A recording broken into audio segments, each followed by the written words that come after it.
आरहत वाङ्मय में कहा गया है, सज्झाय सज्झाण रयस्सताइणो अपाव भावस्य तवे रयस्य विशुद्धई जंसि मलम पुरे कड़म समीरियम रूपमलंग जो इणो।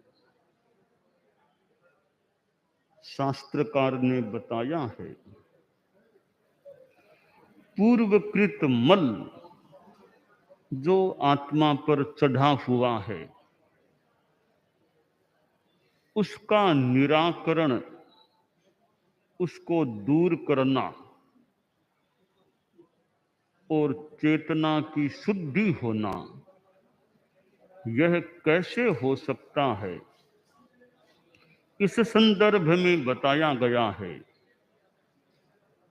कि स्वाध्याय और सध्यान में जो रत रहता है, स्वाध्याय में समय लगाता है और सध्यान करता है। स्वाध्यायाध्यान मध्यस्थाम ध्यानात् स्वाध्याय मामनेत। स्वाध्याय ध्यान संपत्त्या परमात्मा प्रकाशते। स्वाध्याय फिर ध्यान फिर स्वाध्याय, यो स्वाध्याय ध्यान की संपत्ति से भीतर का परमात्मा प्रकाशित हो जाता है। तो स्वाध्याय करने वाला, सध्यान करने वाला और जो त्राता है, अहिंसक है, अपाप भाव, भावों में पाप नहीं रहता, निष्पाप जो रहता है, और तवे रयस्य तपस्या में रत रहता है, ऐसे व्यक्ति की आत्मा निर्मलता को प्राप्त हो जाती है, चेतना शुद्धता को प्राप्त हो जाती है। तो स्वाध्याय एक शुद्धि का माध्यम है, तो सध्यान भी माध्यम है। शास्त्रकार ने ध्यान नहीं कहा, यहां सध्यान सध्यान सध्यान कहा है। इससे भी अनुमानित हो सकता है कि ध्यान दोनों प्रकार का होता है, सद ध्यान भी होता है और असद ध्यान भी हो सकता है। असद ध्यान से चेतना की शुद्धि नहीं होती, सद ध्यान से चेतना की विशुद्धि हो सकती है। 4 ध्यान बताए गए हैं। 25 बोल याद रखने वाले 19वां बोल की स्मृति कर सकते हैं। 19वां बोल ध्यान 4, आर्त ध्यान, रौद्र ध्यान, धर्म ध्यान, शुक्ल ध्यान। इन 4 ध्यानों में 2 ध्यान असत हैं और 2 ध्यान सत हैं। आर्त और रौद्र ध्यान ये असद ध्यान है, धर्म और शुक्ल ध्यान ये सद ध्यान है। तो सद ध्यान से आत्मा की शुद्धि हो सकती है, सद ध्यान से आत्मा निर्मल बन सकती है। ध्यान यानी सद ध्यान अध्यात्म की साधना का एक महत्वपूर्ण अंग है। कहा गया है, शीशम जहां शरीरस्य मूलम जहां दुमस्य सब्बस्य साहु धम्मस्य तहा झानम विधीयते। शरीर में शीर्ष का जो स्थान है, वृक्ष में मूल का जो स्थान है, सर्व साधु धर्म में वही स्थान ध्यान का होता है। ध्यान में एकाग्रता, ध्यान में आगे जाकर निर्विचारता, और ध्यान योग निरोध। संस्कृत की धातु है ध्ययिंग चिंतायाम। ध्ययिंग यानी चिंतन करने में ध्ययिंग धातु है, उससे अनथ प्रत्यय से ध्यान शब्द निष्पन्न होता है। ध्यान में चित्त की एकाग्रता, मनः स्थिरता और योग निरोध की साधना होती है, जहां मानो चेतना में वास होता है। भावक क्रिया एक प्रकार का आंशिक किसी रूप में ध्यान माना जा सकता है। परम पूज्य आचार्य तुलसी, परम पूज्य आचार्य महाप्रज्ञ जी प्रेक्षा ध्यान की बात फरमाते। आचार्य श्री महाप्रज्ञ जी तो मुनि अवस्था से ही ध्यान में विशेष एक गति करने वाले या रुचि रखने वाले या प्रवृत्ति करने वाले बन गए थे, और एक प्रेक्षा ध्यान के नाम से एक ध्यान पद्धति प्रकट हो गई, प्रादुर्भूत हो गई। और हमारे यहाँ प्रेक्षा ध्यान नाम से ध्यान साधना की पद्धति चलती है। नाम एक पहचान के लिए होता है, मूलतः तो वो काम होना चाहिए, तत्व होना चाहिए। नाम का अपना कुछ महत्व होता है, नाम के बिना पहचान में कठिनाई। हमारे इतने संत बैठे हैं, किसी का नाम कोई न हो तो किसको कैसे बुलाएं? नाम स्थापित है, वो नाम लो तो वो संत आ सकता है। तो संज्ञाकरण, नामकरण, इसकी उपयोगिता होती है। हमारा व्यवहार नाम से बहुत चलता है, संज्ञा से चलता है। किसकी क्या संज्ञा? संज्ञा न दी जाए तो व्यवहार में कठिनाई हो सकती है। इतने शब्द हैं, विभिन्न अर्थों में शब्द स्थापित हैं, वाच्य और वाचक, वाच्य भी है और वाचक भी है। तो हमारा ये व्यवहार चलता है श्रुतक ज्ञान, जहां वाच्य और वाचक का संबंध, वाचक भी है और वाच्य भी, दोनों में संबंध होना चाहिए। संबंध है तो हमारा व्यवहार ठीक चलेगा। कि जैसे भोजन शब्द तो है भोजन, अब उसका मतलब क्या? इस अर्थ में यह भोजन शब्द है। एक वस्तु का नाम कि पेंसिल, तो पेंसिल एक शब्द है, और वो चीज, चीज और शब्द दोनों का संबंध हो गया।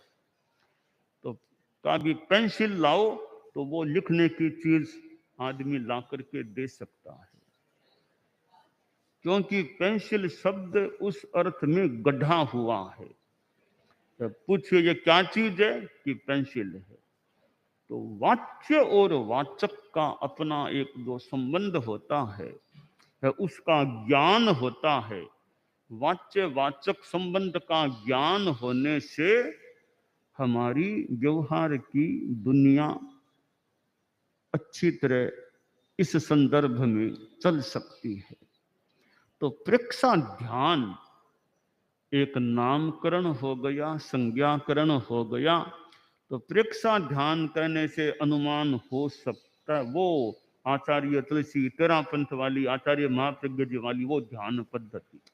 तो नाम का अपना महत्व होता है। ध्यान में आदमी कितना स्थिर हो सकता है, क्योंकि सद ध्यान करना है, असत ध्यान नहीं करना।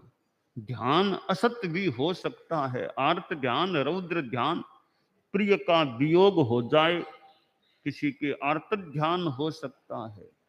इसलिए कभी कभी प्रेरणा उपदेश दिया जाता है, भाई आर्त ध्यान मत करना, आर्त ध्यान मत करना। स्थिति तो जटिल आ गई है, फिर आर्त ध्यान से बचना।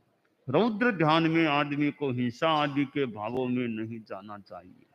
तो आर्त रौद्र ध्यान त्याज्य है, असत ध्यान है। धर्म में शुक्ल ध्यान सद ध्यान है, अच्छे ध्यान है। यूं तो ध्यान की बहुत बातें हैं। आदमी का मन अच्छे विचार में रहे तो अच्छे विचार में रहे।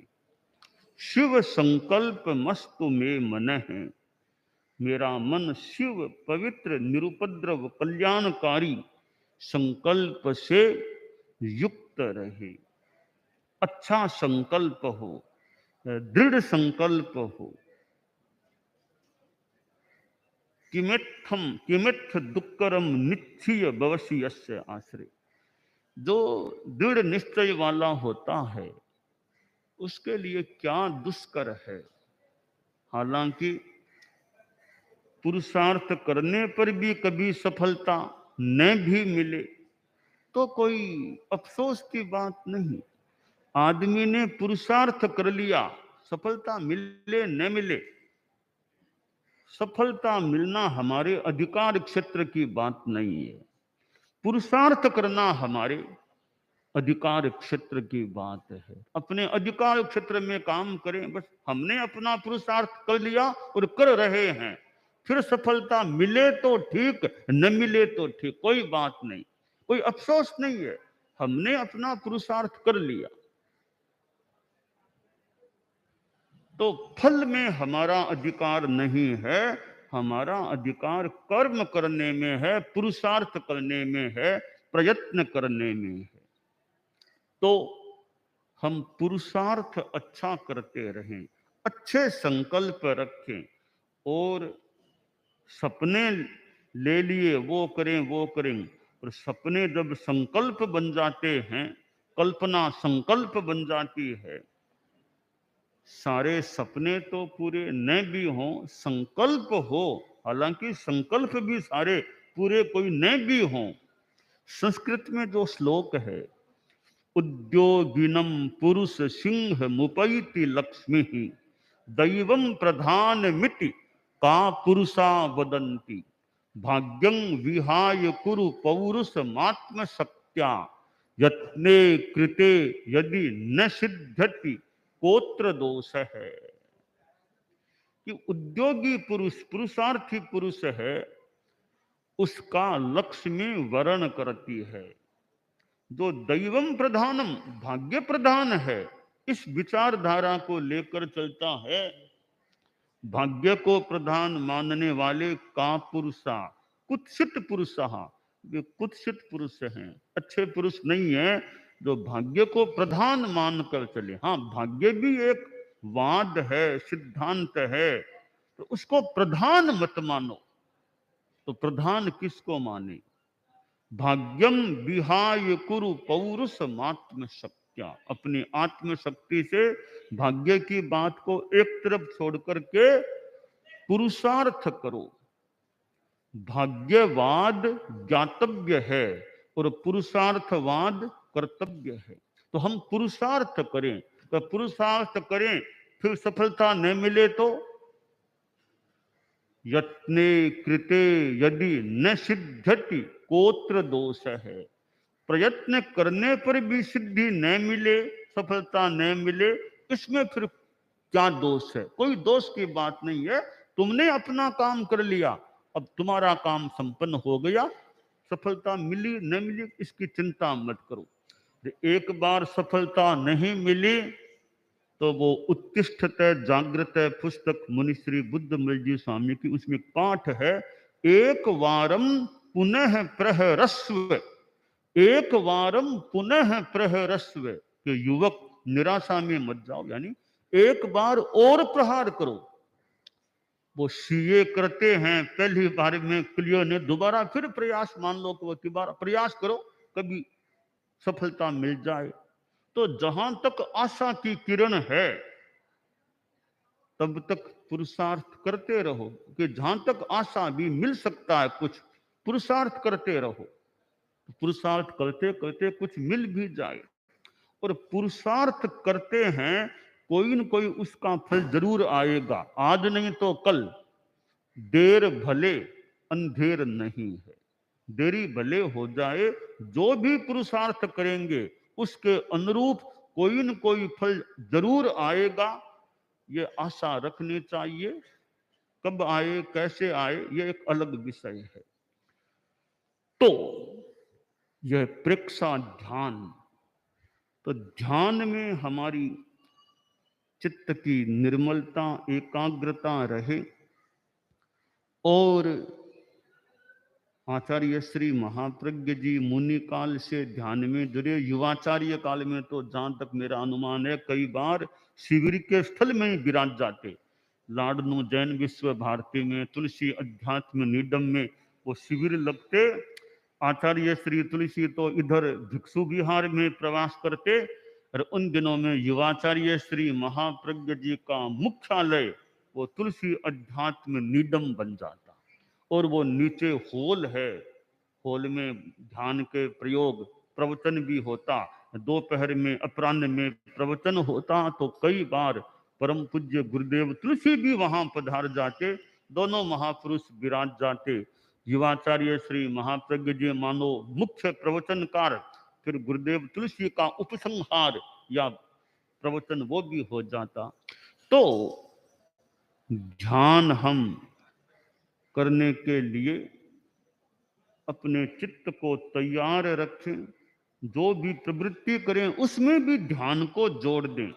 चलते समय भी कुछ अंशों में ध्यान, भोजन करते समय भी ध्यान। राग द्वेष मुक्त लड़का साधक संत के पास गया, बोला मुनिश्री मैंने सुना आप तो बड़े ध्यानी हैं, बड़े योगी हैं, साधना करने वाले हैं, आप क्या साधना करते हो? थोड़ा लड़का किशोर था। तो संत ने कहा वत्स मैं तो भूख लगता है तो खाना खा लेता हूँ, प्यास लगने पर पानी पी लेता हूँ, नींद की इच्छा तब सो जाता हूँ, यह मेरी साधना है। लड़का बोला मुनि जी यह काम तो मैं भी करता हूँ, भूख लगने पर खा लेता हूँ, प्यास लगने पर पानी पी लेता हूँ, नींद की इच्छा होने पर लेट जाता हूँ, सो जाता हूँ, तो आप में मेरे में क्या फर्क पड़ा, ये काम तो मैं भी करता हूँ। तब साधक संत ने कहा अंतर है, मैं केवल खाता हूं, केवल पीता हूं और केवल सोता हूं। खाते समय उसी में जागरूकता, राग द्वेष मुक्ति, पीते समय उसी में ध्यान, राग द्वेष मुक्ति, सोते समय भी जागरूकता और कायोत्सर्ग की मुद्रा, राग न द्वेष अपने आप में लीन और विश्राम साथ में कर लेता हूं। तो तुम्हारे में वो स्थिति है क्या कि बाप जी वो तो स्थिति नहीं है, मैं तो राग द्वेष भी करता हूं, चिंतन विचार भी आते रहते हैं। तो ध्यान, हर क्रिया के साथ ध्यान जुड़ जाए। मेडिटेशन इन डेली लाइफ, दैनंदिन जीवन के साथ ही कुछ अंशों में ध्यान जुड़ जाए। भावक क्रिया, प्रतिक्रिया विरति, मैत्री, मिताहार, मित भाषण, ये 5 चीजें जीवन शैली के साथ जुड़ गई है। कुछ समय टाइम निकाल के ध्यान का प्रयोग करने का भी प्रयास कर सकते हैं। तो यह ध्यान 24 घंटे आंख मूंद कर बैठना तो सबके लिए मुश्किल है। टाइम मिले उतना कर लिया, बाकी क्रिया के साथ, प्रवृत्ति के साथ ध्यान को हम जोड़ने का प्रयास करें। तो भावक क्रिया, चलना है तो चलने में ही ध्यान जितना हो सके, बाकी तो मन है चला जाता है, प्रयास करें भावक क्रिया। भाषण देना है तो भाषण देने में ही ध्यान, भावक क्रिया। जीवित क्रिया, लिविंग एक्शन, जिंदा क्रिया हो, नॉट डेड एक्शन, मृत क्रिया नहीं। कार्य कुछ करता है शरीर मन कहीं, तो डेड एक्शन सा हो गया, मृत क्रिया, मृत एक्शन। प्रतिक्रिया वृत्ति, प्रतिक्रिया नहीं करना, कोई कुछ भी बोल दे कर दे, दृष्टा भाव, ज्ञाता भाव, झटपट राग द्वेष में आकर रिएक्शन, प्रतिक्रिया नहीं करना। और मैत्री, सबके साथ मैत्री, सद्भावना, मिट्टी में, सब भूएसु, सब प्राणियों के साथ मैत्री। और मिताहार, परिमित आहार, भोजन में संयम, आहार में संयम। और मित भाषण, वाणी में संयम, सीमित यानी ज्यादा नहीं बोलना, अनावश्यक नहीं बोलना। ये 5 सूत्र जीवन शैली के साथ जुड़ जाएं कि जीवन शैली कैसी हो, इन 5 सूत्रों वाली जीवन शैली हो तो जीवन शैली अच्छी है। फिर ध्यान स्वाध्याय में जितना समय लगा सके वो लगाने का प्रयास करें। तो शास्त्रकार ने कहा कि विशुद्ध जंसी मलम पुरे कड़म, यह पुराकृत मल दूर कैसे होगा कि स्वाध्याय, सद्ध्यान, अहिंसकता, अहिंसा की साधना, और अपाप भाव, निर्मल भाव, निष्पाप भाव, और तप में व्रत रहना, तपस्या करना, ये चीजें हैं तो चेतना की विशुद्धि हो सकती है। हमारी चेतना पर कितना मल, किसी के ज्यादा किसी के थोड़ा जमा हुआ है, इस मल को दूर करना है। जैसे स्वर्ण प्रक्रिया से निखार को प्राप्त हो जाता है, हमारी साधना की प्रक्रिया से यह चेतना भी निखार को, निर्मलता को, ज्योतिर्मयता को प्राप्त हो जाए तो उसमें एक साधन यह सद्ध्यान होता है, ध्यान होता है। तो हम अपने जीवन में ध्यान को प्रवृत्ति के साथ भी भावक्रिया के रूप में जोड़ने का प्रयास करें, और बाकी जितना समय का आनुकूल्य हो अलग से भी ध्यान का अभ्यास कर सकते हैं।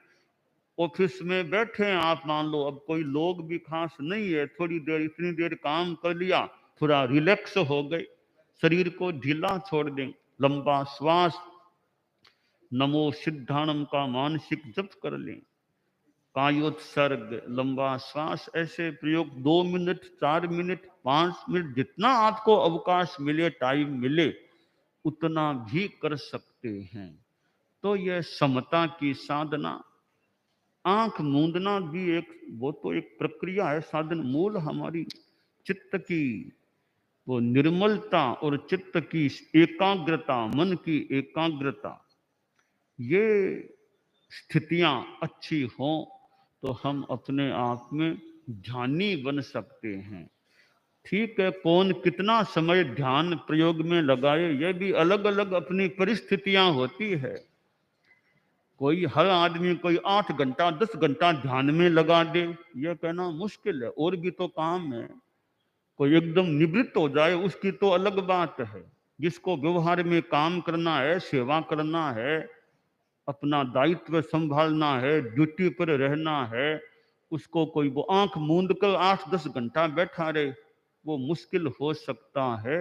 अपनी परिस्थिति, बलम थामम च पेहाय, श्रद्धा मारोग मप्पणो, खित्तम कालम च भिन्नाय, तहपानम निजुंजय। अपनी परिस्थिति को देख लो, क्षेत्र काल सबको आकलित कर लो, तो जितना टाइम लगाना उचित हो उतना समय लगा सकते हो। इसलिए साधु भी अपनी परिस्थिति देख ले कि मैं अभी किस परिस्थिति में हूँ। गृहस्थ भी अपनी परिस्थिति देख ले कि मैं धार्मिक साधना में कितना समय लगा पाऊंगा। अब परिवार का भी जिम्मा है, युवक है, दुकान, ऑफिस, फैक्ट्री आदि भी संभालना है, परिवार के और भी काम करना है, तो वो ड्यूटी भी एक ड्यूटी है। अब वो ड्यूटी न निभाए तो भी कठिनाई है। घर में, परिवार में रहे, घर परिवार का दायित्व न निभाए तो भी, कोई 80 वर्ष का हो जाए तो फिर भी सोचे भी निवृत्त है, कुछ निवृत्ति। अब युवक है, 35-40 वर्ष की उम्र है, उसके तो कमाई के दिन भी हैं, अभी परिवार का काम भी है, बच्चों को भी संभालना, स्कूल आदि आदि बच्चों का काम करना, तो वो जिम्मेवारी है। इनके साथ आधा घंटा घंटा जितना एक सामायिक भी हो जाए, एक सामायिक का समय निकल जाए, उसमें थोड़ा ध्यान कर लें, स्वाध्याय कर लें, माला, फिर जो कई काम हो सकते हैं। एक सामायिक रोज अगर हो जाए, है वो सुबह सुबह, अगर शनिवार को तो शाम का समय 7 से 8 के बीच, बाकी सुबह सुबह की सामायिक हो जाए, जो सुंदर समय एक 4, 5, 6 बजे से सूर्योदय के आसपास या पहले पहले एक सामायिक हो जाए, वो तो अमृत वेला, अमृत वेला में सामायिक कर लो तो मानो कि वो तो अमृत है। तो सुबह सुबह की सामायिक हो जाए, बस एक बढ़िया काम हो गया। और व्यस्त है, और घर के परिवार के काम बाद में मान लो करने हैं, किसी को ऑफिस जाना, किसी को कहीं जाना, काम करना, ठीक है, वो काम भी मान लो करने होते हैं। तो धर्म का काम, एक साधना का, एक सामायिक का सुबह सुबह हो जाए, शनिवार की मान लो एक्स्ट्रा सामायिक और शाम को हो जाए, तो उस सामायिक में थोड़ा प्रेक्षा ध्यान कर लो, माला फेर लो, कई काम करके अपनी आत्मा की निर्मलता का एक उपक्रम वो संपन्न किया जा सकता है। तो जो ध्यान है, अध्यात्म जगत में ध्यान का भी बड़ा महत्व है। भगवान महावीर ने तो कितनी साधना, उनका 12.5 वर्षों का जो लगभग का साधना काल है, कितना समय उनका विशिष्ट साधना में बीता होगा। और बाद में तो केवल ज्ञान, केवल दर्शन को प्राप्त हो गए। तो केवल ज्ञान प्राप्त होना, केवल दर्शन का प्राप्त होना, निरंतराय बन जाना, मोहनीय क्रम पहले ही चला गया, बहुत ऊंची स्थिति है। अब तो मानो प्राय प्राय कृत्य हो गए हैं, आगे तो मोक्ष तैयार है। तो केवल ज्ञान तो दूर की बात, अभी केवल ज्ञाता दृष्टा भाव, इस रूप में केवल ज्ञान का अभ्यास हम करते रहें तो आगे बढ़ने की स्थिति हमें प्राप्त हो सकती है।